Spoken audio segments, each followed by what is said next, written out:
Oui, Claire, bien sûr qu'il faut trier nos déchets dans la poubelle jaune, ou la poubelle bleue, ça dépend des régions, c'est un peu compliqué. Mais quoi qu'il arrive, trier ou pas, nos déchets, c'est vraiment un business très, très, très juteux. Trier ses déchets, c'est bien. Et franchement, c'est pas sorcier. Le papier, tout le monde le sait, dans le bac jaune. La conserve, logique, jaune. C'est le bordel ici. Poubelle jaune. Poubelle jaune, ça, tu crois? Ah mais non, mais ça se met pas là, hein. Ah si, c'est du plastique. Alors ça, c'est poubelle jaune. Non, ça, c'est pas poubelle jaune. Mais bien sûr que c'est poubelle jaune, c'est du plastique. Enfin. Mais le plastique, c'est pas forcément dans le jaune, on sait pas. C'est franchement, quoi, mais ça, t'es c'est vraiment quoi, nul, ça? alors. Bon, dégagez, vous faites n'importe n'importe quoi. Vous savez pas trier, ils ont fait n'importe quoi. Et faire n'importe quoi, bah, c'est embêtant. En France, plus de la moitié des déchets de nos poubelles pourraient être recyclés. Alors que 87% des citoyens trient leurs déchets, seulement un tiers d'entre eux le fait quotidiennement. Les anciens sont bien plus attentifs que les plus jeunes au tri. Et vu qu'on produit entre 350 et 400 kg de déchets par habitant et par an, il faudrait mieux suivre leur exemple. Le recyclage permet de préserver nos ressources, mais c'est aussi éviter 2 millions de tonnes de CO2, soit l'équivalent de 1 million de voitures en circulation pendant un an. Mais pour bien trier, il faut déjà savoir ce qu'on met dans notre poubelle de tri sélectif. Et c'est Laura qui va nous y aider. On sait qu'on peut mettre nos flacons et nos bouteilles en plastique dans nos poubelles de tri. Pas de souci non plus pour les canettes, les conserves et les briques alimentaires. Pour l'instant, c'est pas trop compliqué. Ouais, fais pas ta maline, Chloé, parce qu'il y a des pièges. Ça, c'est sûr, je le mets dans le bac jaune, du sopalin. Ah non. Bah, c'est du papier. Ben oui, mais non. Du coup, ça c'est de la cellulose. Ça va aller aux ordures ménagères résiduelles. C'est dans le bac vert. C'est ça. Donc, je me suis trompée. Ouais, et c'est pas fini. L'emballage de la bouteille en plastique, logiquement, ça va aussi dans le tri jaune. Eh bien non. Aujourd'hui en France, nous n'avons pas les industries suffisantes pour pouvoir recycler ce type de plastique-là. Allez, bac vert aussi pour les sacs plastiques, idem pour nos emballages de restauration rapide. Donc ça, Justine, tu vois, tu te trompais, ça va dans le verre. Les pots de yaourt ou les boîtes de camembert, bah là, ça dépend des villes. Et oui, les consignes de tri ne sont pas encore partout les mêmes. Elles devraient bientôt être uniformisées. Enfin, on sait pas quand. Alors, en cas de doute, mieux vaut jeter son emballage dans le bac vert. Et le carton de pizza alors? Jaune? Vert? Elle est en carton. Elle est en carton. Sauf que elle est souillée.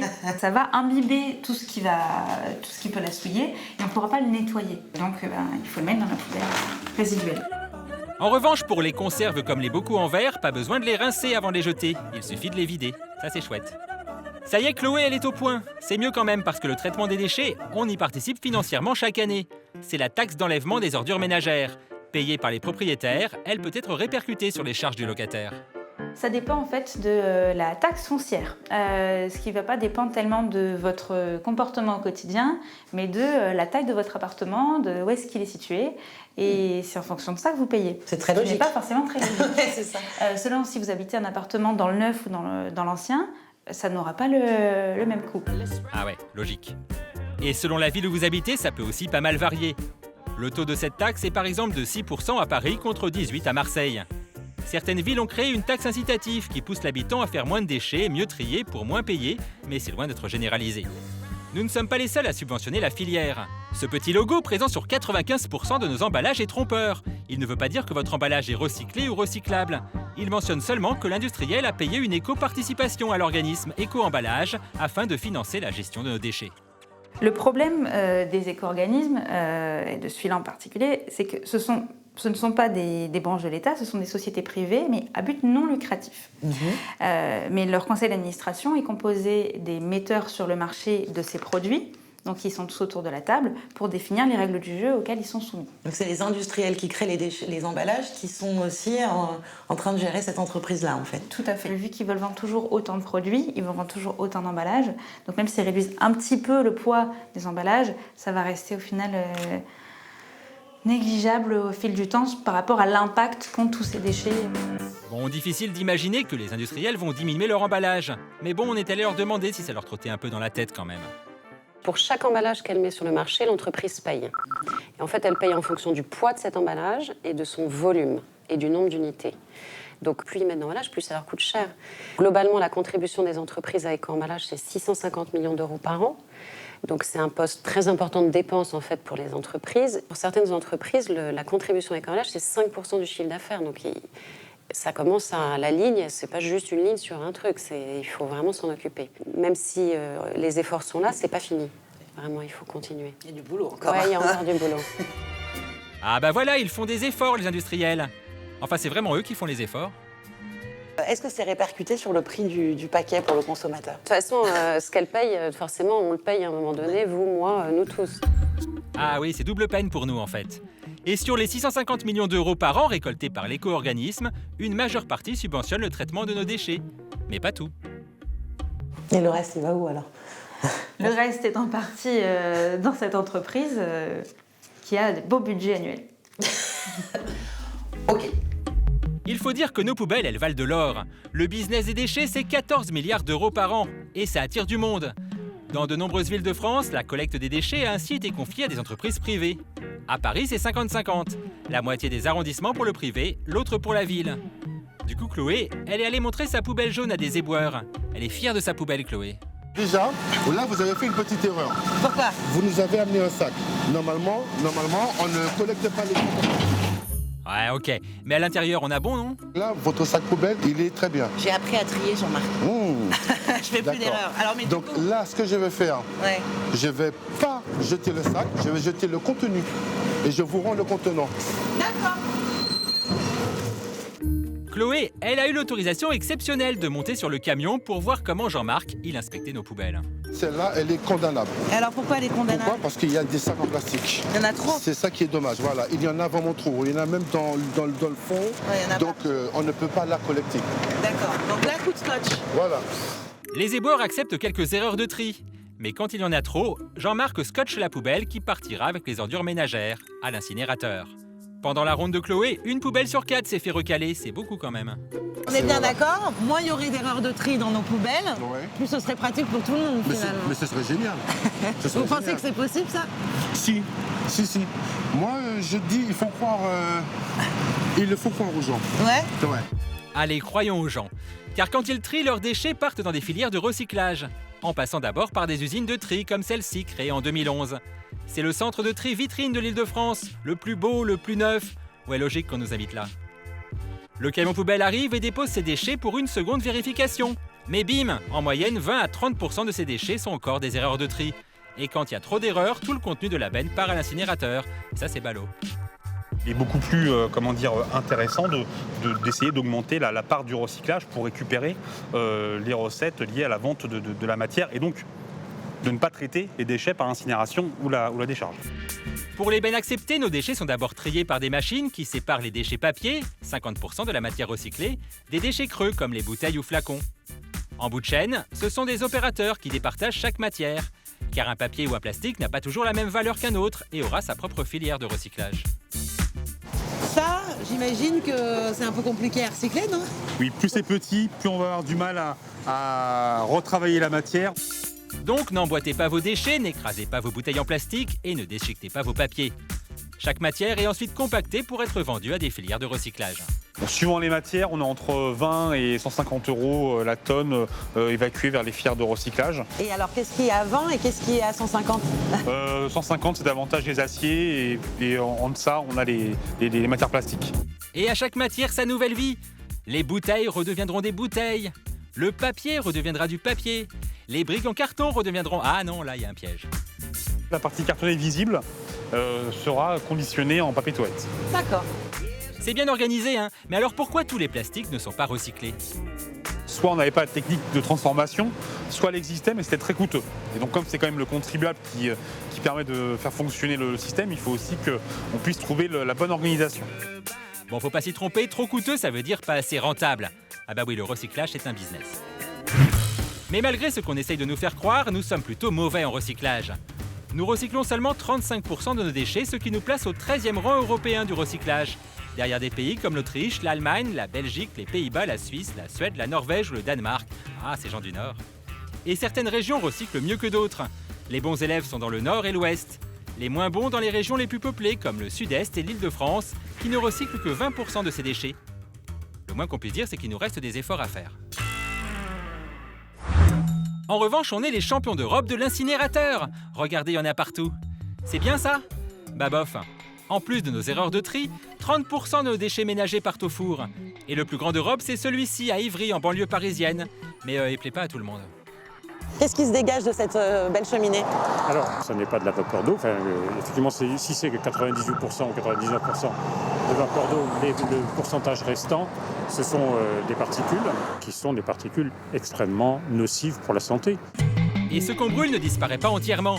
Les cendres appelées mâche-fer finissent en décharge ou servent en sous-couche routière. Très polluante, certains pays ont banni cette utilisation. Mais ce qui met en colère certaines associations, c'est que cet incinérateur aura droit prochainement à son ravalement. Un ravalement d'1 milliard d'euros quand même. Du coup, on a une question bête. Si. À quoi ça sert de nous inciter au tri sélectif si c'est pour continuer à brûler à tout va? Je pense que c'est beaucoup par ignorance ou par,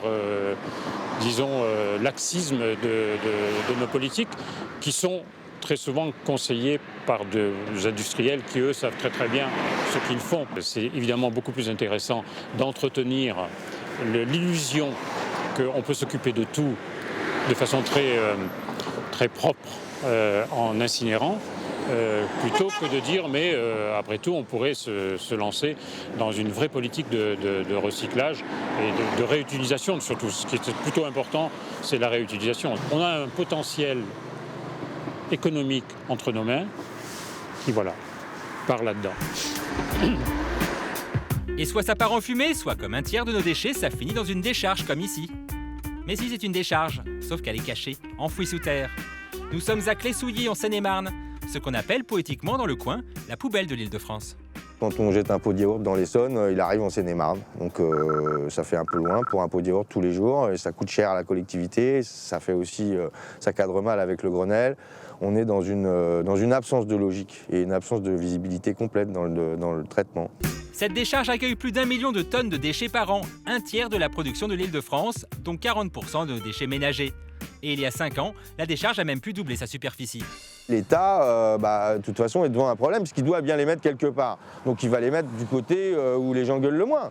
On va vers des populations qui, d'une part, ont un foncier important, pas mal de terres, des agriculteurs complaisants, des responsables politiques souvent pas très argentés, avec des budgets difficiles à boucler, qui sont toujours contents d'avoir une taxe professionnelle qui arrive, en partenariat avec des entreprises qui sont toutes complaisantes, et tout le monde fonctionne tranquillement comme ça. Donc le cocktail nous prédispose à devenir une terre de malédiction au niveau des déchets.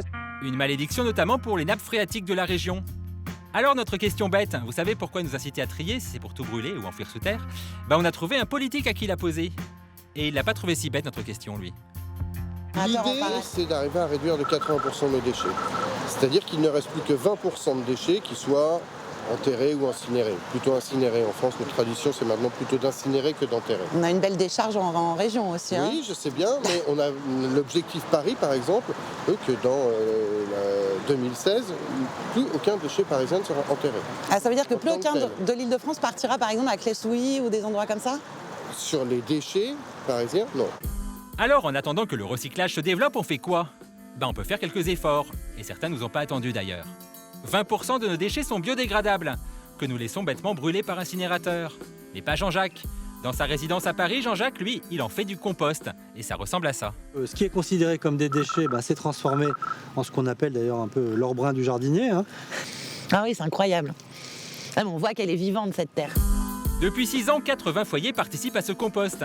Ils peuvent y jeter leurs épluchures de fruits et légumes, leurs sachets de thé, des fleurs, des pâtes, du riz, des essuie-tout. On aère la terre et on la recouvre avec de la matière sèche.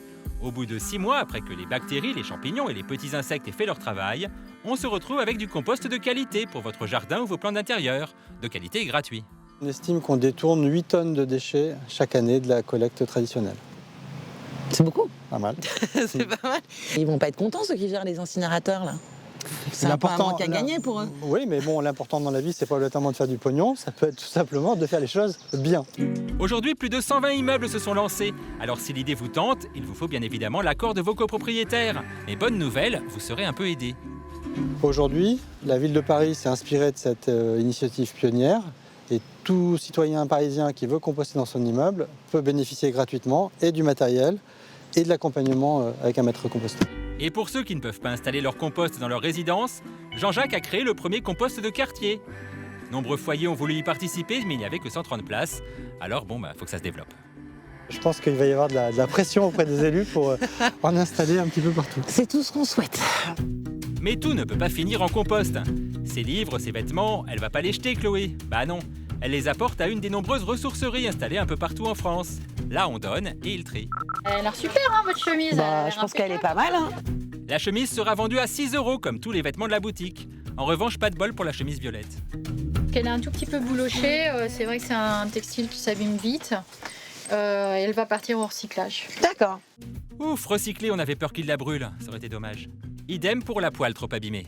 Elle va partir en recyclage ferraille. Recyclage ferraille pour la poêle. Et oui, ici, seuls les objets en bon état sont revendus à prix mini. Le reste est distribué à des partenaires de recyclage éthique. Initiative à but non lucratif, les ressourceries touchent des subventions de leur mairie. De l'argent qui sert au bon fonctionnement des magasins, mais aussi à créer des emplois.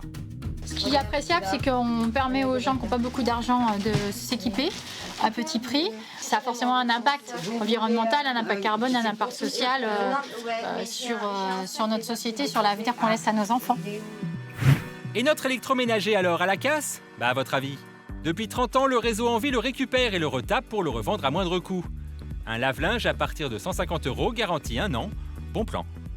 C'est la caverne d'Ali Baba, c'est là qu'on répare tous les appareils électroménagers que nous avons récupérés essentiellement auprès des distributeurs ou des particuliers.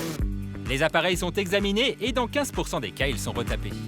Les autres partent dans des filières de dépollution qui sont gérées par les éco-organismes, qui vont à la fois enlever les matières polluantes et valoriser tout ce qui peut l'être en matière première.